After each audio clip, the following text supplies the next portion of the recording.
hace, que la gente también se hace, que yo he escuchado, entonces uno lanza la pregunta. Para balancear o que Juan Carlos diga algo bajo una esa perspectiva, está totalmente errado. Juan Carlos muchas veces dice cosas que pero lo hace como para sacar un tema y poner un tema de discusión. Y no pasa nada que sea aquí una sola a veces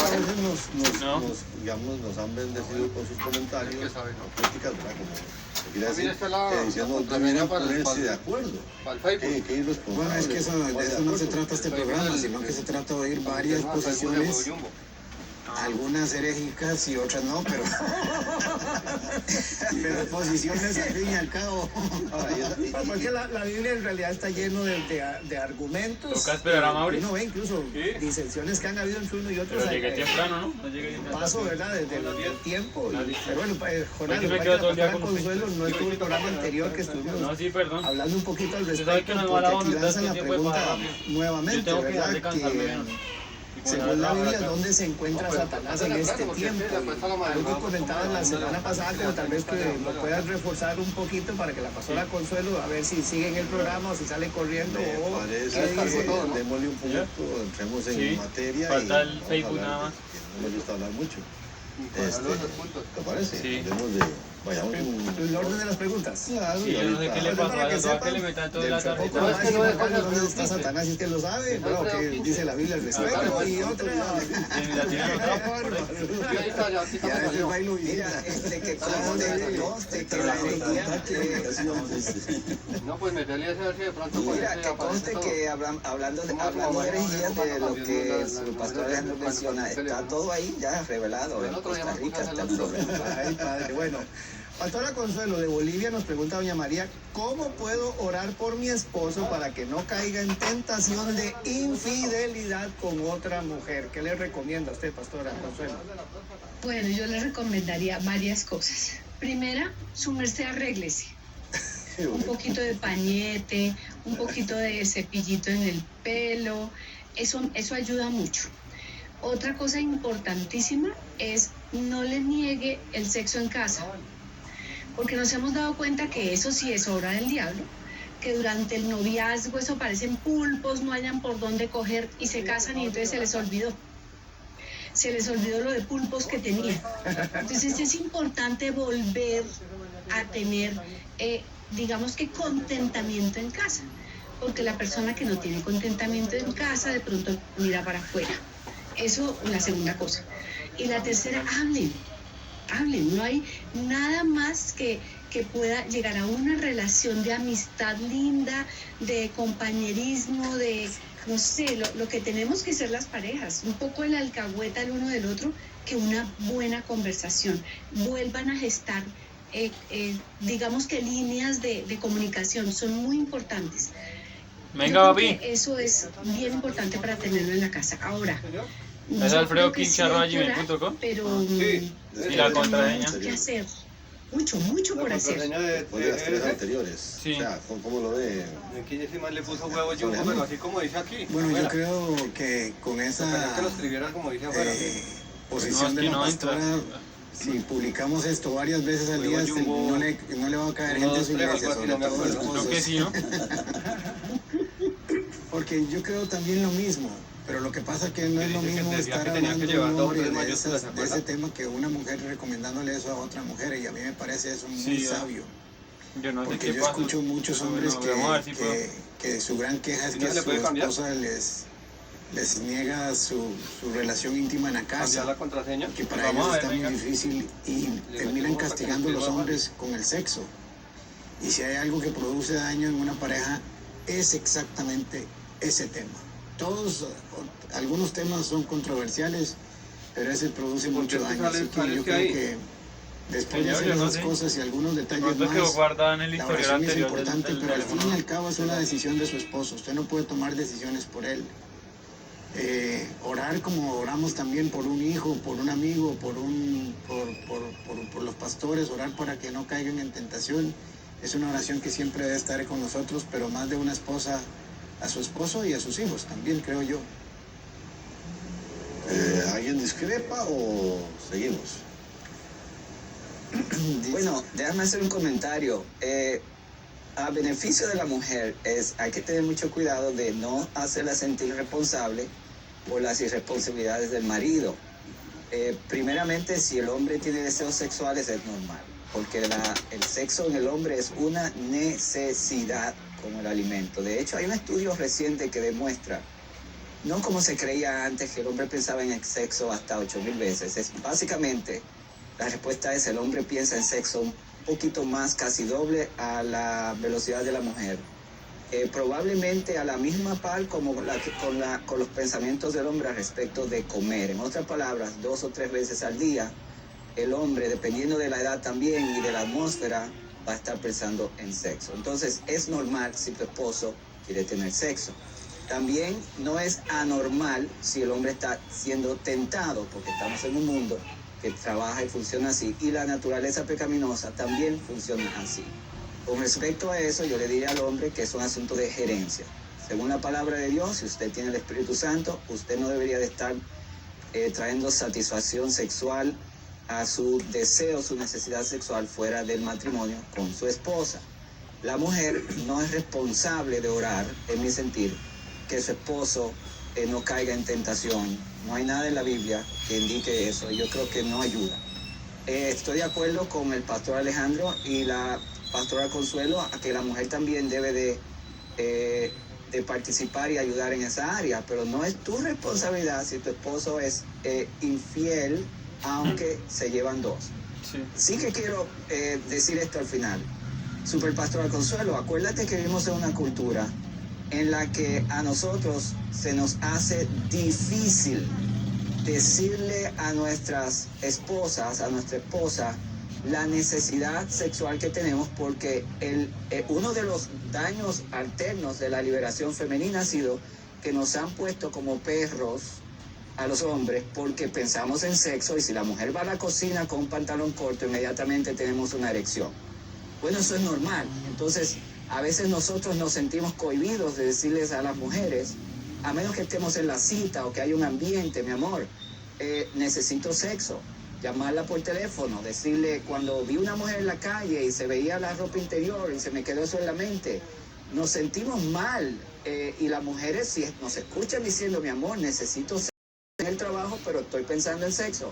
Ese tipo de conversación es un problema de que no se debe de tener, porque tenemos miedo. Y la mujer, entonces, mi consejo es a la esposa, no se sienta mal, no es su culpa si su esposo es infiel o quiere tener sexo por allá, es la naturaleza pecaminosa, no es su responsabilidad, pero al mismo tiempo que la pareja pueda hablar. La mujer se va a enterar de muchísimas cosas que no se la van a enseñar en ningún lado si el hombre se le permite simplemente ser honesto acerca de que, como la comida es la necesidad sexual en el hombre, la conversación debe de ir más allá que simplemente quiero tener sexo. Ahora es decirle todo, hasta cómo se tienta y qué ve y por qué está en la memoria, porque es parte de la naturaleza humana. La comunicación ahí clara y a la franca, sin que el hombre se sienta que la mujer la está juzgando como un malo, pervertido.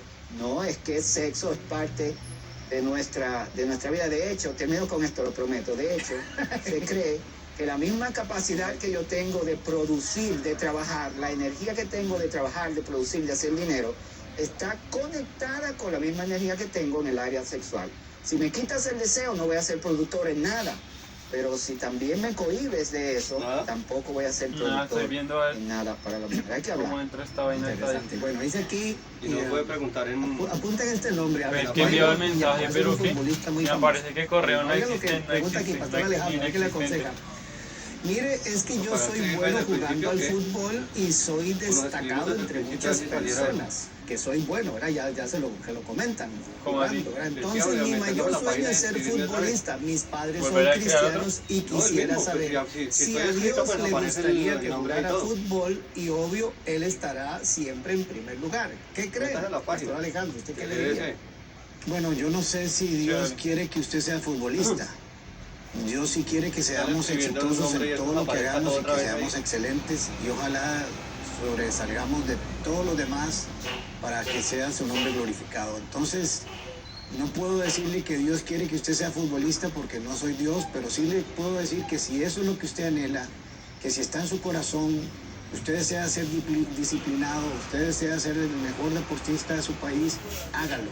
Eso sí estoy seguro que Dios quiere que nosotros seamos los mejores y los más excelentes para que su nombre sea glorificado y podamos ser luz y testimonio. Necesitamos gente que impacte en este mundo siendo excelente y los mejores astronautas, científicos, maestros, futbolistas, pastores, abogados, ingenieros, médicos. Si está en su corazón, hágalo, pero eso sí, hágalo bien, bien hecho, sobresalgas, tenga disciplina, aliméntese bien, converse con su familia, exponga lo que hay en su corazón y estoy seguro que ellos lo van a apoyar a usted, pero siga adelante si eso es lo que usted quiere hacer y lo veremos en la televisión dentro de algún tiempo metiendo muchos goles. Por eso le dije que recordaran este nombre, Abednego Acuña, es de Paraguay, así que vamos a ver si ya lo vemos con la selección paraguaya y don Abednego. Pastor Juan Carlos, parece que yo creo que hubo un momento, sobre todo en iglesias pentecostales tradicionales, en donde como que ese tema de los deportes y la iglesia no compaginaban, ¿verdad? Había mucha restricción en eso. De hecho, faltar a la iglesia era un lío extraordinario, entonces decían, escoja, ¿verdad? O hace eso o va a la iglesia. Yo creo que aquí habría que ver el balance, ¿verdad? Y como dice el pastor, su vocación es algo que entre ustedes y Dios tienen que descubrir, pero yo no le puedo decir, ¿verdad?, que es lo correcto para su vida. Pero lo que usted haga, encomiéndoselo al Señor, como dice la Biblia, todo lo que hagáis, hacerlo para el Señor. Y si usted lo hace para el Señor, va a tener bendición, ¿verdad? Pero no sabría decirle ahorita que usted va a ser un profesional en esto, otra vez va a ser para usted un hobby o va a ser un entrenador en el futuro, ¿verdad? No le podría decir, pero sí hágalo bien. Y recuerden que si tienen que faltar a la iglesia y todo, balanceelo, ¿verdad? Para que no descuide una cosa absolutamente por otra, ¿verdad? Porque ahí sería el problema, ¿verdad? Que entonces ya deja de leer la Biblia, deja de congregarse, porque ahora se dedica a otra cosa. Papi, y creo que hay que balancear bien la vida. Vale que hay reuniones virtuales para estos casos, ¿no? No puede entrar, ¿qué le iba a decir? Y usted no Aquí hay uno muy quiere interesante que hace el link que Pedro le dio para cuando de usted iba a Panamá. decir. Pastora Consuelo, empiezo con usted porque aquí sí habría que escucharlos a todos. Sí, le envío otra vez, ¿no? ¿Qué dirían que es lo más gratificante Porque del tan raro oficio eso, papi, yo no le pastoral dije nada, y usted por sabe, el ¿no? contrario, qué sería lo más retador? Gratificante Porque y ojalá retador. si viera el Pastora antiguo, por lo menos Consuelo, que siguiera la empezamos con pantalla usted. para hacer esto. ¿Qué le diría? Para copiar los datos y... Gratificante y deliciosísimo ver las vidas cambiar. Porque Ver hogares embarrada que ver pierda muchachos tanta que logran sus objetivos, que pegaditos Hola, don de Pedro, Dios ¿qué tal? Buenos están días. de verdad haciendo una vida buena como le agrada a Dios. Para mí eso es más que millones de dólares. Yo creo que eso es lo mejor que uno puede vivir en el pastorado, ver vidas deliciosamente transformadas por la mano del Señor. Don Eso. Pedro, ¿qué tal? Mi papá Lo cambió el más teléfono retador, y lo pues más cambió la retador, pues que contraseña. uno a veces le Y usted de invierte pronto no mucho nos tiempo a podía hacer el personas favor y y nos les podría dice y vuelve y les enviar dice y les su link de ayuda y les muestra el suscripción, camino y bueno, para poder uno otra a vez veces dice bueno, inscribirnos pero todo lo que al le dije, programa. mire cómo está, como que Y no, dígale como que que es no que logran no podemos ver los caminar videos. por más que uno les diga, Pues que yo lo estaba viendo, eso sino es que ayer retador me dañó el y a teléfono, me veces tocó es cambiarlo ayer. doloroso, Que anoche no lo pude doloroso ver. para mí. Entonces que me Pastor pide la Orlando, contraseña, ¿qué pero diría yo no me usted? acuerdo. Que si nos puede explicar cómo es que se hace la Sí, contraseña. de todos los ministerios, el pastorado pues, es el yo no la ministerio que más se pronuncio, acerca a la vida de Jesús, porque el pastorado es ambos un Entra a la ministerio de página, ¿sí? sufrimiento Solicite la y un contraseña, ministerio de metí gozo. su Entonces email yo, ahí que usted de me dijo, acuerdo pero correctamente con lo que la dice que esa pastora cuenta no Consuelo existe, dice, me aparece. yo lo pondría de esta manera: el ser pastor es lo más retante del ministerio del pastorado, y el ser Dígale que nosotros pastor estamos es viendo los también lo videos. más ¿Quieres escríbale? de gozo, seguimos viendo videos y todo. gratificante Estamos viendo los videos de y ser todo. pastor. Sí, Pero gratificante. El ministerio papá no lo es pudo ver ambos, anoche es sufrimiento y porque- es gozo. Explícale ahí, escríbale si quiere. ¿Y el retador? Pues saluda y que cómo está ahí. Lo más El retador. retador, el ser pastor es retador, el ser pastor es retador y el ser pastor es a la vez también gratificante. Sí, el simple título ya para ustedes, ahí están los dos, convergen ambos. Ok, Pastor Alejandro. En un sentido general, entonces vienen los detalles como identificó la superpastora, lo que es de las almas. También los pastores, te voy a decir algo a los hermanos que están escuchando. El pastorado estadísticamente es el ministerio más, es un ministerio reconocido, pero es el más descuidado por el pueblo. En otras palabras, la gente entiende que hay pastores y los acepta, pero la gente por lo general no ama con intención a los pastores. No estoy hablando de todos. Entonces, el pastor también necesita, como dice el apóstol Pablo, sobre todo los que los alimentan, los enseñan la palabra, que los hombres, los pastores necesitamos el abrazo de la gente porque no es fácil. Entonces, ame a sus pastores, denle un regalo, llámelo, dígale estoy aquí, a veces no estoy de acuerdo contigo, pero eres mi pastor. Esa clase de nosotros necesitamos, porque ser pastor es un ministerio también de mucha soledad, como les dije, es sufrimiento y también gratificador. Ya se desahogó el pastor. Pastor Alejandro, ¿qué diría usted? Bueno, yo coincido mucho con la pastora. Una de las cosas, por no decir la más gratificante de todas, es ver las personas transformadas, ver a las personas cambiadas, leer los testimonios de lo que era su vida y lo que ahora es en Cristo Jesús, y que uno fue un pequeño instrumento para que eso sucediera. Es muy gratificante. Y retador, yo creo que siempre es no dejarnos influenciar por las circunstancias y protegernos un poco de todo lo que oímos a veces, que aunque oímos muchas cosas positivas de lindos testimonios, pasamos oyendo mucha tristeza, mucho dolor, mucha enfermedad, mucho dolor en la familia, mucha división. Y poderse proteger de eso y no ser influenciado, creo que es el gran reto del pastorado. Porque al fin y al cabo, si uno no está unido al Señor y no está pegado, todas esas informaciones negativas, tristes, que a veces estamos oyendo o que oímos casi todos los días, nos pueden llegar a influenciar. Y yo creo que ese es un reto, podernos proteger y pedirle al Señor que nos libre de no ser influenciado por esa parte negativa, digamos, que tiene el pastor. Así que yo creo que un gran reto es podernos cuidar de esa influencia. Pastor Juan Carlos. Además de lo que han dicho los colegas, yo creo que lo más gratificante es haberme llamado. Es decir, que en 7.500 millones de seres humanos que hay en el mundo, Dios me llamó a mí. Eso para mí es lo más gratificante, el honor que Dios me ha dado de escogerme para el ministerio. Y lo más retador es saber que tendré que dar cuentas.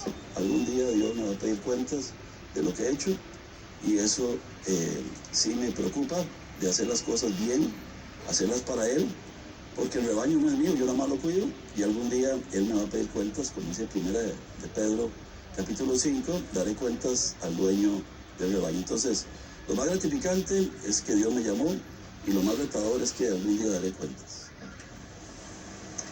Muy interesante, muchas gracias. Dice aquí don Joel de Guatemala, Pastor Juan Carlos, ya que lo tengo aquí cerca, ¿cómo saber si María tuvo más hijos o no?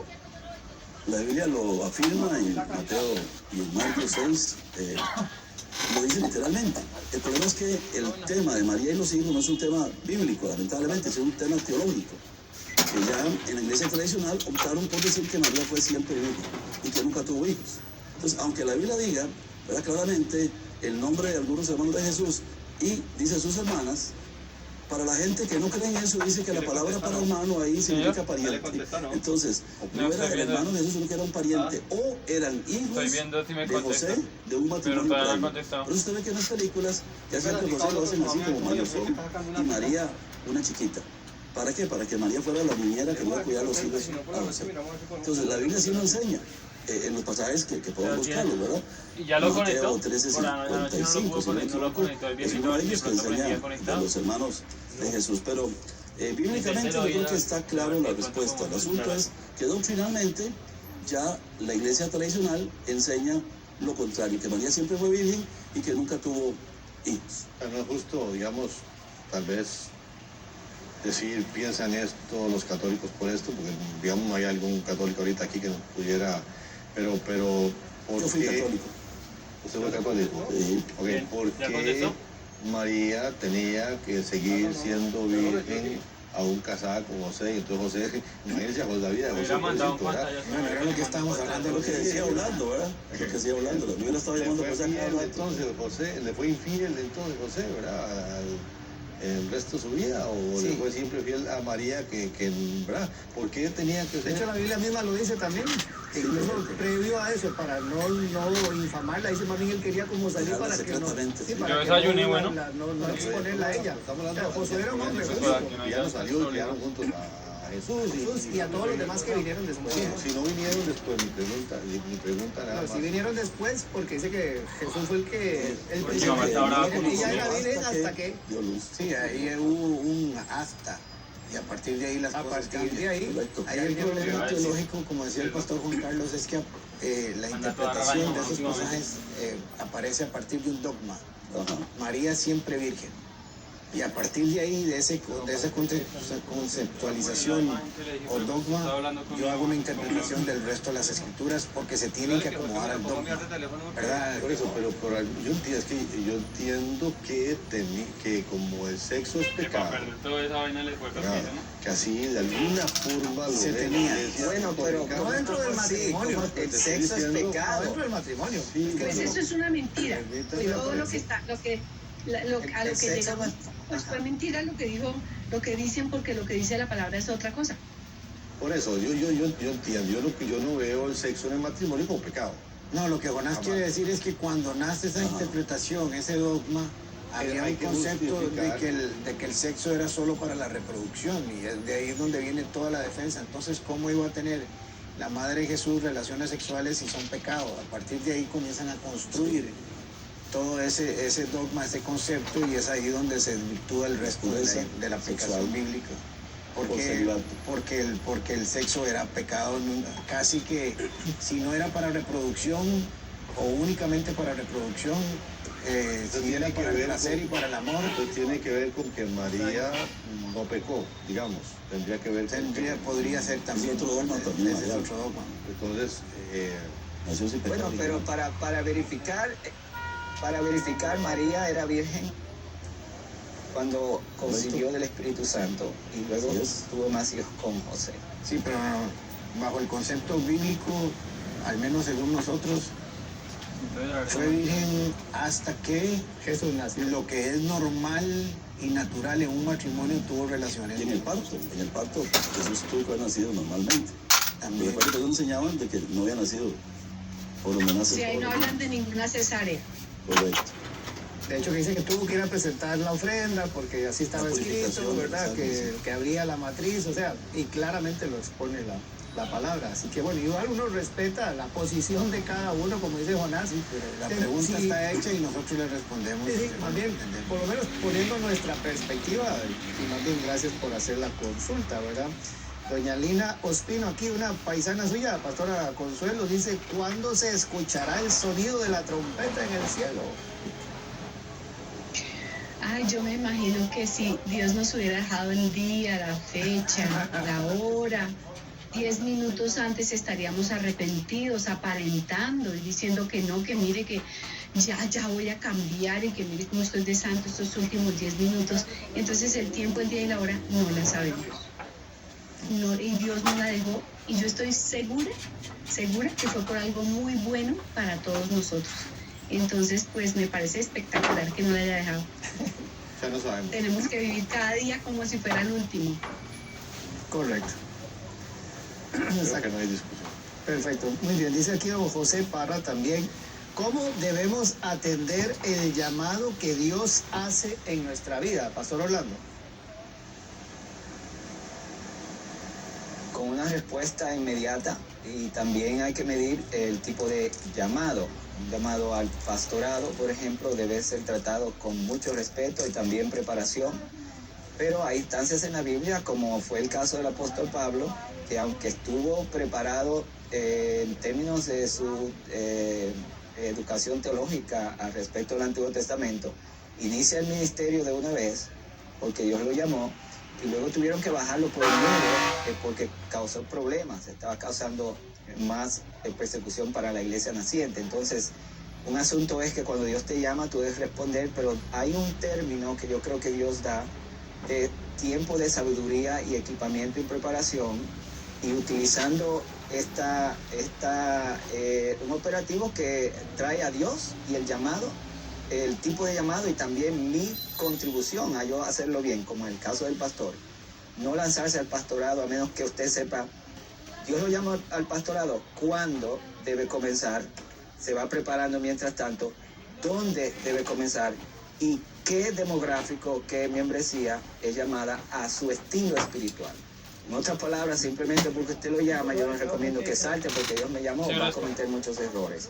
Y en la multitud de consejos hay sabiduría, y parte de ese consejo es prepararse primero y escuchar a la voz de Dios también, a decirle en qué momento, dónde y cómo usted puede entonces desplegar esos otros dones como la profecía, también usted necesita conocer la palabra. Si va a ser maestro, debe de prepararse. Si va a ser evangelista, ¿dónde va a predicar? También tiene que prepararse. Entonces, hay una diferencia, en mi opinión, entre el llamado y la ejecución de ese llamado, lo que nos presenta una distancia entre uno y la otra. Preparación, sabiduría y equipamiento. Y luego, cuando Dios le dice, arranca, entonces es el momento.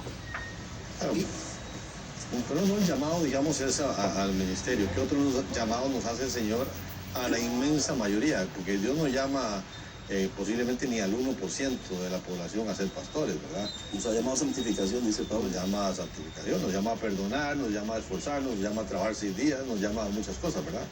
Sí, claro. 6 días a la semana, digo. Bueno, ahí lo traicionó.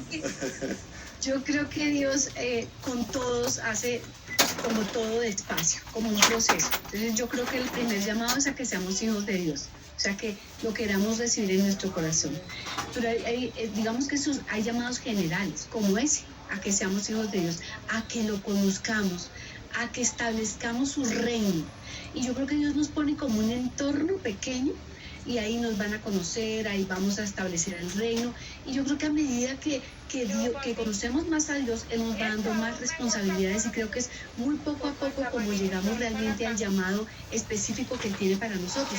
Pero tenemos que hacerlo primero en una iglesia, que es el lugar donde nos van a conocer, donde van a darse cuenta de nuestros talentos, nuestros dones, nuestras habilidades, y donde nos van a ayudar a capacitarnos más, o nos van a llamar a la capacitación para los diferentes llamados que Él tiene. Entonces yo creo que hemos sido todos llamados. Lo que sí es que son llamados diferentes. Claro, y en esa misma línea, Pastor Juan Carlos, aquí Jason dice, ¿qué voz es la de Dios cuando nos habla a través de un sueño o visión o revelación? Hablando de llamados y visiones, él lo está hablando desde la perspectiva de un sueño. ¿Cómo estar seguro si es Dios? ¿Cómo va él a identificar que es Dios que lo está haciendo? En el primer caso no sé, en el segundo tampoco y en el tercero tampoco. O sea, no sé si el sueño, la revelación viene de parte de Dios. No podría decirle yo, ¿verdad? Lo que sí creo es que cuando algo está en la Biblia, se confirma en mi corazón, la gente de Dios me guía en la misma dirección, como que todo eso va avalando lo que yo estoy sintiendo. Pero estar seguro, yo no le puedo dar a usted como un control ahí, una check para que usted vaya chequeando, esto pasó. Yo creo que muy importante lo que yo siento en mi espíritu y lo que la gente alrededor mío me dice. Pablo fue llamado desde Hechos capítulo 9, yo lo había puesto para que fuera un apóstol, pero hasta el capítulo 13, cuando está en Antioquía, dice que estaba sirviendo en la escuela, ahí en la escuela de Antioquía, y dice que el Espíritu dijo, apartarme a Bernabé y a Saulo para la obra que los he llamado. Entonces, el llamado y la vocación del ejercicio del mismo es algo que Dios nos va abriendo, ¿verdad? Pero con gente alrededor de nosotros, gente que nos confirma, y yo no dependería de un sueño, yo no dependería de una revelación. Yo quisiera estar seguro que fue Dios el que me lo dijo y gente de Dios que lo esté avalando. Creo que en el caso de nosotros siempre ha sido así. Si el pastor Alejandro le dio el llamado, bueno, una iglesia local tuvo que ejercerlo y ahí vino una confirmación. ¿Promete o no promete? ¿Verdad? Porque si yo siento el don de milagros, si oro por la gente, nadie dice, nada pasa, algo no lo tengo. Pero yo sí creo que hay que hacer ese ejercicio, pero busque más fuentes, o sea, no dependa de usted nada más, en el sentido que sea su sueño, sino que también haya gente de Dios alrededor, porque, mire, siempre va a haber gente de Dios. Bernabé fue a buscar a Pablo, o sea, Bernabé fue a traerse a Saulo de Tarso. Pues Dios usó a un hombre para que fuera un viaje que no era pequeño, era un viaje largo, y fue a traerse, lo llevó a Antioquía, Bernabé. Después Pablo, el ingrato, lo abandonó. Pero sí es importante esto, que Dios quiere tratar con nosotros, pero nosotros tenemos que dejarnos tratar por Él. Dice aquí don Argenis, si peco con un pecado de fornicación, ¿qué debo hacer, Pastor Alejandro? ¿Qué le diría a usted? Bueno, como cualquier otro pecado, tiene que arrepentirse. Como cualquier otro pecado, tiene que pedirle perdón al Señor. Y como cualquier otro pecado, si es una debilidad que está ahí a la puerta constantemente, comienza a tratar con ese pecado específicamente, de ver cuál es la raíz, cuál es el origen, por qué está cayendo en ese pecado. Y haga un análisis frente a las Escrituras y bajo la dirección del Espíritu Santo para que le diga si hay algún trasfondo específico que usted tiene en su historia que lo hace llegar a pecar específicamente en ese pecado que usted acaba de decir. El resto todo todos los días con los diferentes pecados, toda la gama que hay en diferentes estilos y colores, y tenemos que buscar la dirección del Espíritu Santo, tenemos que conocer la palabra, tenemos que fortalecernos en la palabra y tenemos que apartarnos del mal. Si usted tiene amigos, tiene compañeros, tiene familiares, que al final de cuentas cuando usted se reúne termina practicando el pecado, pues no lo haga, porque por más que luche, pues no lo va a lograr. Júntese con gente que le va a ayudar, que le va a fortalecer y que le va a sumar para que usted pueda ser victorioso en esta área. Pero igual puede hacerlo con fornicación o puede hacerlo con adulterio, siempre es el mismo camino para todos los pecados. Creo que está muy claro, ¿verdad? Sí. Viene aquí, ahora sí. Perdón, pastor. Sí. Es que yo creo que la gente sí tiene que ser consciente qué pasa en su cuerpo cuando uno tiene problemas de fornicación. Entonces, yo sí creo que es importante explicarles que cuando su merced se une con otra persona, se une en todas las áreas. Y resulta que todos los demonios que tiene esta persona, o chukis, los empezamos a compartir.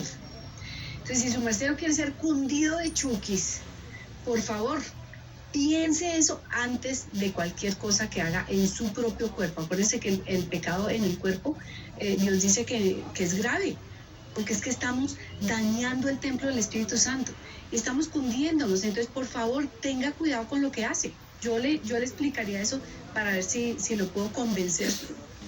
Ya que menciona los chukis, pastora Consuelo, ya que usted lo puso sobre la mesa, que lo llamó, ¿dónde está el chuki mayor? Es lo que hablábamos al principio y aquí empezamos a esbozar un poquito este tema. Tal vez quiera plantear un poquito esto, porque la consulta aquí dice, según la Biblia, ¿dónde se encuentra Satanás en este tiempo? ¿Verdad? Y entonces el tema de la demonología, Pastor Juan Carlos no me deja mentir, incluso se ha convertido a veces hasta en materia en muchas iglesias, ¿verdad? ¿Qué tanto se debe saber o no? Y aquí Jonás quiere también exponer su perspectiva de esto para saber si o le ayudamos o si él nos ayuda. No, yo nada más, uno trata, por supuesto, de tener mucho cuidado cuando está Ya puede entrar a la de huevo jumbo. Primero, uno dice Ya algo puede entrar a la huevo jumbo. la gente interpreta que alguien que yo estoy diciendo otra cosa, o Pastor Alejandro, o cualquiera, nos pasa a todos, ¿verdad? Entonces, quiero ser muy cuidadoso, pero sinceramente el tema de Satanás es un tema que nunca me ha interesado mucho. O sea, no quiero saber de él, no me importa, entre menos sepa mejor. En el caso mío, ¿verdad? A algunos les encanta y los seduce el tema y aprenden y son cinta negra, cuarto dan en satanismo y en demonología y toda la cosa. Bueno, no es el caso mío y no estoy en contra de los que quieren, yo creo que es bueno. Es más, algún día quiero saber algo, quiero preguntarle a alguien que por lo menos sabe bastante el tema, ¿verdad? No preguntarle a otro compañero, porque vamos a quedar malísimos. Entonces, sí, entonces, pero una cosa yo sí sé, y es que sí, ya puede ir de huevo donde jumbo. sea que esté, Acá no está el papel. piensan que ya ¿Sí lo puedo abrir? Y ya puede ir de huevo jumbo. La que está aquí, la que está suelto, y la verdad es que no me interesa mucho el tema, cómo será el asunto. Lo que yo sí creo es que donde sea que esté, está solo ahí. No puede él estar, a diferencia de Dios, en todas partes a la misma vez. Y eso por lo menos me da mucha tranquilidad, ¿verdad? Entonces, bíblicamente, Pastor Juan Carlos, se puede, porque uno sabe la omnipresencia, omnisapiencia, ¿verdad? Y omnipotencia de Dios, también así uno puede bíblicamente saber que el enemigo no tiene esas cualidades. El hecho de que sea una criatura ya lo hace limitado, ¿verdad? Por esencia, eso es obvio, ¿verdad? Al ser una criatura no puede estar en todo lugar. La Biblia dice ser sobrios y velad porque vuestro adversario el diablo, como león rugiente, anda luego buscando a quien devorar. Ahí parte de lo que está haciendo, él está moviéndose. Efesios 6 dice, en las regiones celestes de maldad, el príncipe que opera en su desobediencia en los lugares celestiales. O sea, el diablo está en una atmósfera ultraterrena, afectando y tratando de dañar a la gente. Pero él es limitado porque es una criatura. Al ser una criatura más como la que llega en Job capítulo 1 a darle cuenta a Dios de lo que hace, él no puede hacer todo, no tiene todo el poder. Cuando lucha con Miguel en Apocalipsis 12, él y sus ángeles contra Miguel y los suyos pierde, así que es un perdedor. Y luego dice Colosenses que Cristo lo exhibió públicamente en la cruz. Así que es un derrotado, está fuera de su sitio y es una criatura. Y eso sí, en esto, yo entiendo lo que quiere decir el hermano Jonás, de que no hay necesidad de profundizar tanto en este tema cuando uno conoce bien la limitación del enemigo y el poder de Dios. Pero sí hay que entender, ¿verdad?, que siempre va a tratar de engañarnos, seducirnos. Y yo sí creo que a veces le atribuimos muchas cosas al diablo que él no hace, que son producto de nuestras decisiones de la carne. Por ejemplo, se hablaba de la fornicación y le echan la culpa al diablo, ¿verdad?, cuando es algo que es una obra de la carne. Y Pablo dice, huid de la fornicación, 1 Corintios 6, 18. Así que yo creo que es un tema muy hermoso, pero hay que saber entenderlo para no agregarle a la Biblia lo que ella no menciona. Y yo sé que ustedes dos en esta perspectiva son muy parecidos. No sé, Super Orlando, cómo se visualiza, porque sí, somos de iglesias más pentecostales y el tema de la guerra espiritual también es un tema que se trata mucho, ¿verdad? Sí, me lo cambio. Oye, no sé si te acuerdas de Estanislao Marino. El diablo está vencido, no tiene ganas, una cosa así, una de esas canciones antiguas. No, el tema del diablo pues es un tema del día en la iglesia pentecostal. En una parte estoy de acuerdo con Super Don Jonás, porque hicieron el programa ahora Pregúntale a Don Jonás. Y también con Super Pastor Juan Carlos. Y es que hacemos del diablo un ser tan importante y no lo es. Pero su influencia, como bien sabemos, sí existe en el mundo. Está en la creación porque es creado y Dios todavía no lo ha eliminado por completo. Pero yo creo, como Don Jonás, que estar en Cristo y acercarnos a Jesús es igual a repeler, sacar, no tener nada más que conocimiento acerca de sus maquinaciones. Y como pastores y como iglesia es una doctrina, es parte de la doctrina de la iglesia, es un ser que interviene en la vida de los cristianos. Pero estoy con Don Jonás ahí, no es yo para tanto. A veces hay gente que hace un ministerio de la demonología, y entonces ahí estoy más con Super Don Jonás. Yo creo que ni hay que saber mucho, ni hay que saber poco del diablo. Hay que saber exactamente lo que dicen las escrituras y punto. Pero hay que saberlo, porque si están las escrituras es porque la revelación del Espíritu Santo quiso que ahí estuviera. Entonces, si le damos más poder de la cuenta, no sé si tendrá más poder por dárselo doctrinalmente, pero si también lo minimizamos, también podemos equivocarnos en algunas cosas. Entonces, si alguien está interesado en estudiarlo, vaya a las escrituras, donde está mencionado ahí, aprenda lo que dicen las escrituras y no le añadan nada más, porque a la gente le gusta añadirle una historia y las fábulas y hacerlo una cosa muy complicada, y lo que tenemos que saber es lo que está ahí, ni más ni menos. Vale. Listos, ok. Dice aquí, ¿tú dónde estaba?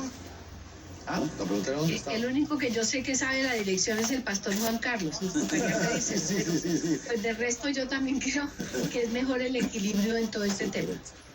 Muy bien, doña María de Ecuador, pastor Juan Carlos. Entonces ahora en la contraposición, ¿de dónde viene la teología de la Trinidad? Hablando ya entonces conocer más de Dios y de sus atributos, ¿de dónde viene el tema de la teología de la Trinidad? Viene de la Biblia, ¿verdad? Es la manera en la cual la Biblia explica la esencia de Dios. Obviamente el desarrollo doctrinal es posterior, ¿verdad?, al periodo en el cual se escribe la palabra, pero uno ve claramente desde Génesis hasta Apocalipsis que el Dios que creemos es un Dios que de alguna manera Señor, estoy recuperando el otro, el de Alfredo Kinche, lo va a recuperar. Es la clave, la puso Sara, que dice Jessica Kinche. Jesús cuando va a decir el Padre y yo no somos. Pero dijo Esto que va era a con sentar doble en el S trono y en con Apocalipsis mayúscula. al Cordero y al que está en el trono, los dos compartiendo, ¿verdad? Usted ve al Espíritu Santo que se mueve doble las aguas desde el principio, lo ve como Dios, lo ve ¿Y la como Y en mayúscula? el que dispensa La de hoy en 20, ¿no? día los dones en la iglesia. Es decir, todas las tareas del Espíritu Santo son tareas de Dios. Entonces, eso, alguna persona comenzó a reflexionar, bueno, ¿y cómo lo explicamos? ¿Cómo explicamos la unicidad de Dios, verdad? Y que eso es lo que creemos, que Dios es uno. Oye, Israel, Jehová tu Dios, uno es, pero también que es un Dios Padre y Espíritu Santo. Los teólogos del siglo segundo, tercero, yo no sé si es Jessica Kinche o Jessica Daniela. Bueno, esa es la Jessica Daniela. En un concilio de Nicea en el año 325 en contra de una doctrina falsa de un tal Arrio presbítero que enseñaba que Jesús era una creación, no Dios mismo. Y según Juan, él era Dios, ¿verdad? Es lo que dice Juan. Y Filipenses 2, no estimando ser igual a Dios, se despojó a sí mismo. Entonces, creo que por ahí viene la evolución de esta doctrina. Es Dios revelado en la Biblia como un ser que es trino, y que en el siglo III y IV se le puso un nombre, se le dio una explicación teológica, y hoy en día le llamamos Trinidad. Pero yo creo que eso está desde siempre en la palabra. Ok. Dice aquí, y ya que me la están haciendo 2 veces, señor director, entonces pastora Consuelo, dice don Jesús, está Jesús hablando, pero Jesús Guzmán, ¿En las iglesias es permitido hacer festejos de la patria con bailes? ¿Cómo lo hacen ustedes, Pastora Consuelo? Nosotros tenemos en los cultos danza. Y pienso que... No, pero está hablando más como de bailes patrióticos. La independencia. Sí, como cuando se celebra la independencia, si hay alguna alusión de eso en la iglesia, si hacen alguna coreografía con bailes típicos de la culturales, ¿verdad? De la región. Pues yo creería que un baile típico no tiene nada malo. Digamos que es recordar nuestros ancestros, las costumbres. Ahora, estoy hablando específicamente de un baile de antiguo, que son canciones muy bonitas. Es distinto pues ahora el reggaetón, ¿no? Esa es otra cosa, es una historia bien diferente. O el vallenato. No, estamos hablando de un baile típico que se ponen los vestidos típicos y que hacen su representación. Pues nosotros en la iglesia nunca lo hemos hecho, pero sí me parece que no tendría nada de complicado eso. Hola, Pastor Carlos. Igual yo no lo hago, pero no tenía tampoco en contra. ¿Usted no lo hace, no baila típico o no lo hace en la iglesia? No lo hacemos en la iglesia, pero no tenía problema. No me gusta, ¿verdad? Yo soy todavía medio fariseo en eso. Pero yo creo que bien expresado, un nacionalismo, un amor a la patria es correcto. Es correcto, yo creo que es correcto cuando uno vive en su país, pero igual todo tiene su límite, ¿verdad? Como dice la pastora.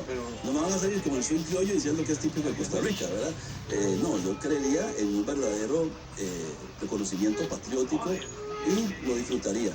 No mucho, pero sí lo disfruto. Sí, yo no vería ninguna diferencia en que también cantemos el himno nacional en la iglesia, ¿verdad? Sí, también. Es exactamente lo mismo. Entonces no le veo ningún problema. Más bien creo pero no lo hago, yo tampoco. Que más bien deberíamos de propiciar un poco ese amor hacia nuestra patria que a veces se ha caído tanto y que lo separamos de una vida honesta y recta que tenemos los cristianos y que podamos dar luz. Entonces, si no tiene problema y alguien quiere hacerlo, pues hágalo y celebre los días patrios como corresponde. Doña Noemí Martínez pregunta al Pastor Orlando. Mi pregunta dice, he escuchado que no es bíblico decir o cubrir con la sangre de Cristo a nuestros hijos como protección. Por favor, explique eso. Saludos desde Miami, así que está allá en los Estados Unidos. ¿Qué le diría, Pastor Orlando?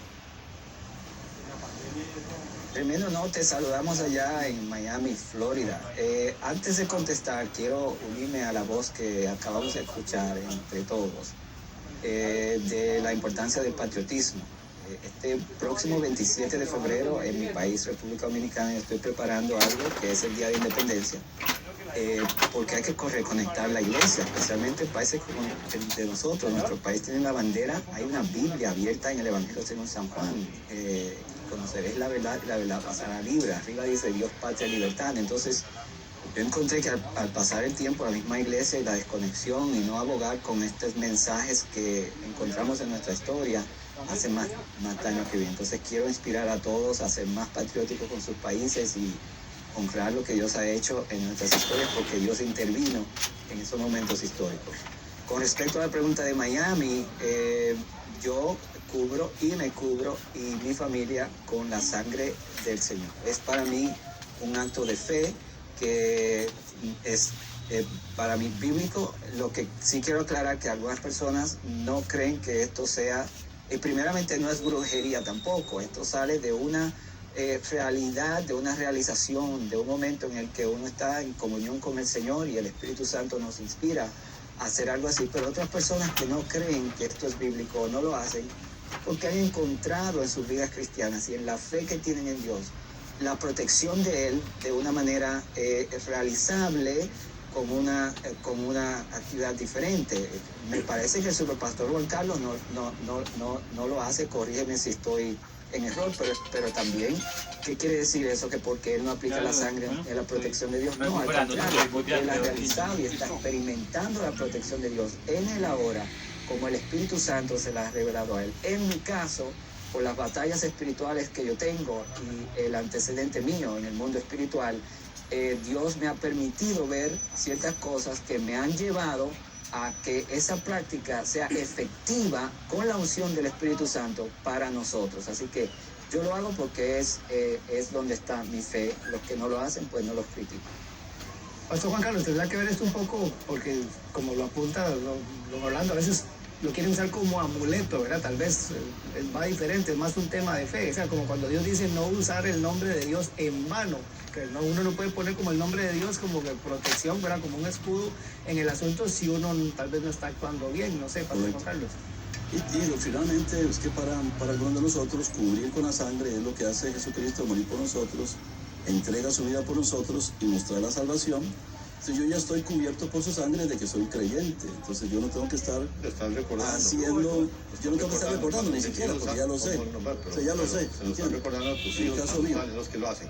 No, pero si mi hijo no es creyente... Es un tema de adoctrinamiento, Juan Carlos, ellos los tienen que estar oyendo como oyen la palabra, como sí, pero si no aceptan a Jesucristo, hay cosas, ese beneficio para ellos correcto, no es igual. Está bien, pues ya lo han aceptado y hay cosas que él logró en la cruz. Quedaría solo como una frase que la gente dice y ya se sentir bien. Ahí estaría mal. Pero finalmente hablando, para mí, sí, yo ya estoy cubierto y todos los que son hijos de Dios estamos cubiertos, entonces a pesar de eso todos los días oramos, Padre, líbranos del mal. O sea, el hecho que yo sea de Cristo no me evita que todo el día le diga el pan nuestro que dámelo hoy. Sí, yo puedo seguir repitiendo cosas, pero lo que tengo que entender es que doctrinalmente hablando, yo como hijo de Dios ya estoy protegido y cubierto por él. Bien, no, que yo creo igual, que yo estoy constantemente y permanentemente cubierto con la sangre del Cordero. Eso es lo que me permite a mí estar donde estoy hoy en día. Entonces, esa realidad espiritual es la que yo disfruto y camino por ella. Yo no necesito, desde mi punto de vista, estarme bañando o cubriendo constantemente, porque ya hay una realidad espiritual que ya estoy cubierto, y eso me trasladó de las tinieblas a la luz, de la muerte a vida, y me compró también, dice. Y es una constante acción de Dios sobre mi vida. Es como un traje que uno permanente. Exacto, permanente. Aquí ponen un tema interesante sobre la mesa, uno que está entrando ahorita, de Rómulo desde Ecuador, Jonás, a ver qué opinas al respecto. Dice, ¿el negocio de las criptomonedas es lícito para un cristiano? La mejor respuesta es esta, óigala. No sé. Ahí está, ya, déjelo ahí. Un poco de la corten ahí. Denme un poco de las criptomonedas. Ya casi recuperó su cuenta, pero quinche por lo menos. Y hágale con calma. Ahorita nos ponemos, yo le voy dictando los estoy apuntando, después me los ayudo a grabar. Porque quieren esconder ingresos, quieren que sea el origen de la moneda. Entonces, por ahí me parece a mí que los gobiernos no van a entregar el poder, ¿verdad? No van a entregar el poder en cuanto a Venga, le meto el wifi, no acá. Regular para efectos tu wifi. que se interesa al gobierno, que es se lo meto de una, ¿no? todo lo que se gane, el gobierno tiene la parte suya. ¿Qué hoy de para allá? Así es el trabajo de hoy por la mañana. Según el país, ¿verdad? Según la clase, el rango en el que se encuentra. Así es que, en ese sentido, no veo. Ahorita lo de rápido, por lo que borré todo otra vez, qué pena. Bueno. Muy cuidadoso, ¿verdad? Es ilegal en su país. Mal, pero es un tema bien. ¿Qué tal usted como abogado? En el Villarreal. Me llamó la atención un día que había un anuncio de alguien que vendía un vehículo y decía, acepto criptomonedas. Ayer se pelotó otra vez. Yo creo que de transacción. si no es legal en el país donde usted reside, no debería ser, porque se constituye un delito, constituye una violación al sistema financiero y económico del país. Entonces uno no debería participar si ya sabe de antemano que su país o su sistema jurídico le impide hacer eso y que usted no está violando la ley de su país. En esa especie fáctica no debería hacerlo. Ok, dice Mario Bustamante, ¿será que el rey Salomón fue salvo, Pastora Consuelo? ¿Usted qué considera? Sí, buena. Bueno, yo no sé qué pasó en los últimos momentos del rey Salomón, pues por más que estoy mayor no estudio allá, que eso ya es ganancia. Pero yo sí creo que es importante tener en cuenta como la historia del rey Salomón. El rey Salomón tuvo muchas cosas buenas, Dios fue maravilloso con él, le permitió pues tener inteligencia, sabiduría, todo el dinero. Él mismo dice en Eclesiastés que él hizo de todo, o sea, de todo, y se dio cuenta de algo muy importante: todo es vanidad de vanidades, que en últimas lo más importante era que en la juventud disfrutáramos de verdad de Dios, de verdad nos comprometiéramos con el Señor. Y yo creo que él en últimas no se pudo comprometer con el Señor porque tuvo un problema de faldas fatal para su vida.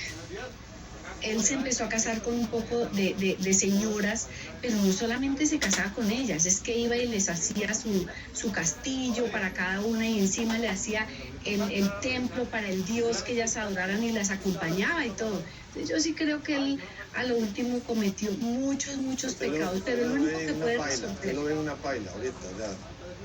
No, es que el único que puede saber eso es Dios, o sea, meternos a decir si él fue salvo o no fue salvo es tan atrevido porque es que eso está en el gobierno y el rol de Dios, uno no puede meterse a eso. ¿Qué tal que en los últimos 5 minutos, oh Dios mío, perdóname porque yo ahí me doy cuenta que mire todas esas viejas que tuve y adorando todos esos dioses y Dios me haya perdonado ese pedacito, no lo sabemos, entonces no podemos afirmar que sí, que está en el infierno o que está en el cielo. Eso yo creo que muchas veces no, cuando nosotros lleguemos al cielo vamos a estar asombrados de estar nosotros, primero. Así que pude llegar, Dios mío, tan bonito, ¿cierto? Segundo, de mirar y decir, y que yo creí que era espantoso, aquí está, mírenlo, ¿cómo hizo para llegar? ¿Cierto? Y de saber que algunos que en nuestra mente tenían que estar ahí no están. O sea, yo creo que en eso es hilar muy fino y llegar a conclusiones que yo creo que no tenemos ni el derecho ni el conocimiento. Una cosa sí creo que sabemos es que murió jovencito, ¿verdad? El que vino 40 años y tal vez a los 12, 13, 14 años puede ser el rey, ¿verdad? Porque era muy jovencito cuando empezó, quiere decir que los 50. Un poquito más, 55, 15. Era un chiquillo. Pero empezó a reinar tal vez de 15 años. 15 a 20. Era un chiquillo. Oye, la mención de David también Salomón, reinó 40, la mención, y Saúl reinó 40, todo reinó 40. Pero ese murió. La mención de Salomón en el Nuevo Testamento ¿Qué dice? puede dar indicios de que algo pasó en su vida que fue positivo al final. El mismo Jesús lo menciona. Un Salomón con toda su gloria. Correcto, con toda su gloria. Entonces, Mire, más bien la reflexión que él hace en Eclesiastés. hay que ver qué acontece. Hay que ver qué acontece. Para ellos es claro que él terminó el mal. mensaje. Primero de Reyes 11 es claro que se apartó de Jehová, correcto. su corazón no era perfecto. Correcto. Y sacrificó, y participó en el sacrificio. Y se juntaba con Y recibió la retribución de de niños. eso. Recibió la retribución de eso, se dividió en Leones, guerra, le decían. su vida personal no dice. Pero no dice. Pero lo que dice el pastor es verdad. no hay Gente que dice seguridad, que como después, dice al final Salomón escribe Eclesiastés como un arrepentimiento de lo que hizo, ¿verdad? Y que muere en paz con Dios. A mí me huele Eclesiastés como un proceso de reflexión. Cuando él dice, esto es el todo del hombre, teme a Dios. Me suena a alguien que entendió que se había equivocado. Correcto. Entonces yo leo Eclesiastés así Y también. así lo justifican los rabinos de que Salomón al final se arrepintió. Muchas gracias. Sí, sí. Los rabinos. yo estoy de acuerdo con ese punto de vista, pero no el 100%. Hay una posibilidad de que se perdió, pero para mí hay más posibilidades de que hubo un cambio en su vida y el Señor lo rescató al final. Bueno, entonces ya sabemos que el pastor Orlando sabe la dirección de Salomón. Pero yo sí creo que No, eso es el superpastor Juan Carlos. Yo nunca dije que esa es la dirección, el superpastor Juan Carlos. Es posible que fue salvo, pero como dijiste, superpastor es posible, no sabemos. Okay. Aquí nos manda el señor director un comentario que hace doña Oneida Cobo. Dice, lo siento, pastor, la sangre de Cristo es para limpiarnos del pecado, no es un amuleto. Sí, pero nadie ha dicho que es un amuleto. No. Y cuando alguien le dice, cubre a sus hijos antes de la escuela, un día importante, con la sangre de Cristo, creo yo que lo que está diciendo es, hay un precio que Jesucristo pagó muy alto para darnos muchas bendiciones, dentro de las cuales está su protección y que esto y que lo otro. No está utilizándolo, o sea, como un amuleto. Sí, le está dando otro sentido, digamos, nada más que lo está aplicando en ese momento. Hay muchos beneficios que esa sangre logró por nosotros. Por supuesto, la más importante es la reconciliar nuestra relación con el Padre Celestial, ¿verdad? Técnicamente, digamos, pero no puedo decir que esa fue la única beneficio logrado en la cruz, jamás, ¿verdad? Porque hay otros beneficios logrados. Él llevó ahí nuestras cargas, entonces Pero bueno. Pero yo no haría propaganda que usemos una frase que no está en la Biblia. Yo preferiría no usar esa Señor. frase. Usted es muy técnico. Yo lo hago hasta el día en que muera. Siempre cubro mi familia con la sangre. Saludos a Salomón. No voy a parar de hacerlo.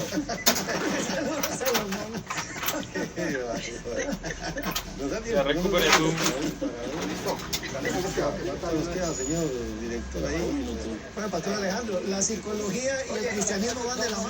Mira, Sí. A ver, un minuto. mira, para cerrar el caso, a todos ustedes los cubro en el nombre de Jesús con la sangre de Cristo.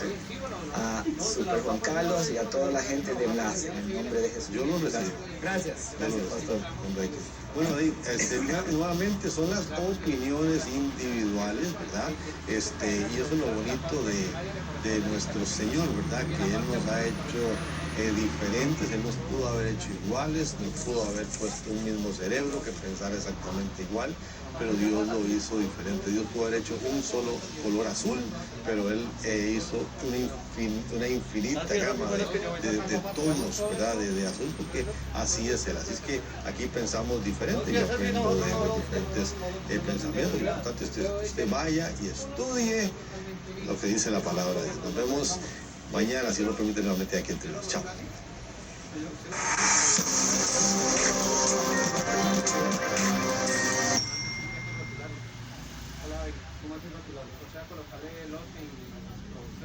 A continuación, venga tu reino.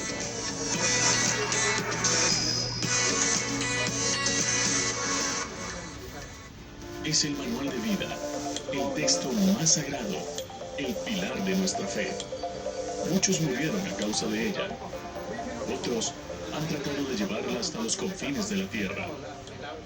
Es la Biblia, que hoy está disponible en tu mano por medio de Enlace Plus. Este es un día histórico para la Iglesia Latinoamericana. Esta es la primera vez que una aplicación pensada por latinoamericanos para llevar un estudio, un acercamiento real con la Biblia, con todas estas características que ya nos han ido mostrando ustedes. Hoy la palabra de Dios también la encuentras en Enlace Plus. Resáltala, compártela, pero sobre todo, léela y hazla viva en ti. Descarga el app o ingresa a www.enlace.plus y disfruta de la experiencia de la Biblia por Enlace Plus.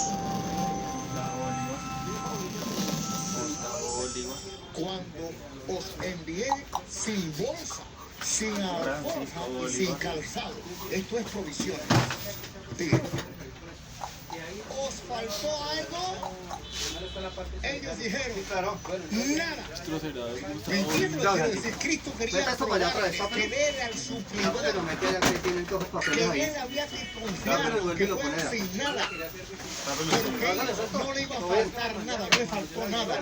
¿Por qué? Porque la prueba era de que Cristo, Dios, era su supridor en toda la vida. Y eso es lo que Dios está buscando de ti, de mí. Dios va a suplirte lo más que lo que el trabajo te da.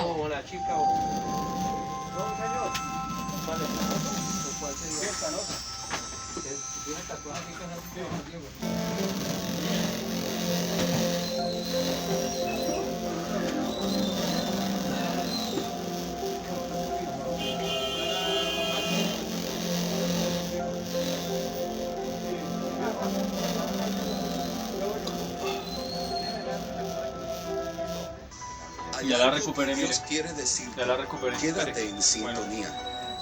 Pues solamente quería que viera rápido y ya. Desde los estudios de televisión de la Asociación Evangelística Alberto Motensi, en el sur de California, bienvenidos a Venga tu Reino. Saquemos otra vez eso, Santi. ¿Sí? Que allá tienen todo guardado en carpetas. ¿Todo esto? ¿Lo acabo otra vez? Sí. No, es para acá, no de comer. No, pues. ¿Quieres prepararte para una transformación en el mundo? Hazlo en Alberto Motensi University. Alto nivel académico y espiritual. El estudiante es entrenado moral y espiritualmente para ser agente de transformación. Esta universidad te prepara para brillar en el mundo de las artes, la política, el gobierno, la economía, los medios masivos, la cultura en general. Programas disponibles, certificado y asociado en artes ministeriales. Licenciatura en artes ministeriales. Te conviene. Alberto Motesi University. Estudia, prepárate, es tu tiempo. Para más información visita www.albertomotesiuniversity.com.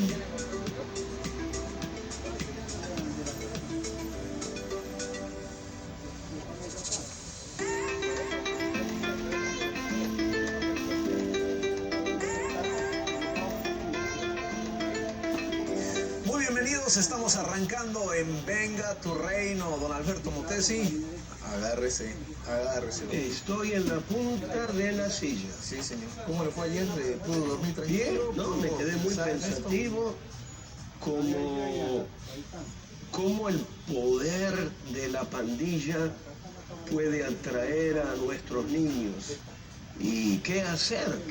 ¿Cómo ungir a los padres para que no le den lugar a ningún otro poder fuera del poder de familia? Son persistentes, las pandillas son persistentes, abrazan, pasan tiempo con los niños, y esto es con los que no encontraron el abrazo en casa y se encontraron de repente con pandillas que los llevan en caminos que no convienen, la violencia. Obviamente los convierten a muchos de ellos en traficantes de drogas y de otras cosas que no convienen para nada. ¿Sabes que escuché y leí en Naciones Unidas que en ese sector donde trabajamos, en Corredor Seco, donde trabajamos rescate extremo, es decir, nuestro brazo de ayuda humanitaria, en el que usted tiene una parte tan importante, hermano, el 80% de los chicos terminan en prostitución, pandilla. Los contratos se demoran una hora en actualizar de todo. Increíble, ¿no? Terrible.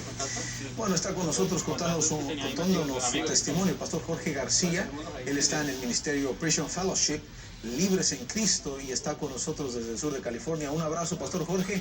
Aquí estamos listos para la segunda parte. Oiga, ayer tremendo cómo comienza usted desde chico a empezar en este mundo del narcotráfico. Inducido, me llamó mucho la atención por el tío, diciéndole, vamos, anímate, y lo lleva ahí poniéndole un negociazo, entre comillas, económico, donde usted recibía hasta $800 en cada vez que cambiaba unas llantas, llenas de droga, por cierto, y de ahí fue incrementando hasta llegar a los miles de dólares, y usted pone entonces su propio, lo que conocemos hoy como un cartel. De ahí, bueno, cárceles, problemas familiares, seguramente lo económico era como si no lo tuviera. ¿Qué pasa a partir de ese punto en su vida, pastor? Mira, te voy a decir, lo digo porque esto es una historia, una verdadera historia, que si los padres no le ponen atención a los hijos, la gente allá afuera sí le va a poner, los muchachos, las pandillas, la droga, la prostitución, todo eso le va a poner atención a los hijos si los padres no invierten tiempo con ellos. Mira, eso fue lo que me sucedió a mí, y no que le estoy echando la culpa a mis padres, sino que ellos eran 7 hijos, y pues era muy difícil, ¿verdad? Pero cuando yo me convierto en este traficante, en este líder, teniendo dinero, teniendo todo, pero no tenía la paz. Yo creo que lo que pasó fue porque estoy hecho para entrar a las cárceles, a los carteles, a los guerrilleros, a los drogadictos, a las pandillas, y no tengo miedo a entrar allí. Pero en el año de 1978, era cuando estaba más joven, estaba en mi apogeo, de enero, llega un aleluya. Este aleluya era amigo de mi suegro. Yo creo que mi suegro le platicaba al aleluya, se llama Manuel Contreras de San Isidro. Lo quiero mucho porque todavía está aquí con nosotros en la tierra, y gracias a él por ser constante, seguir. Miren qué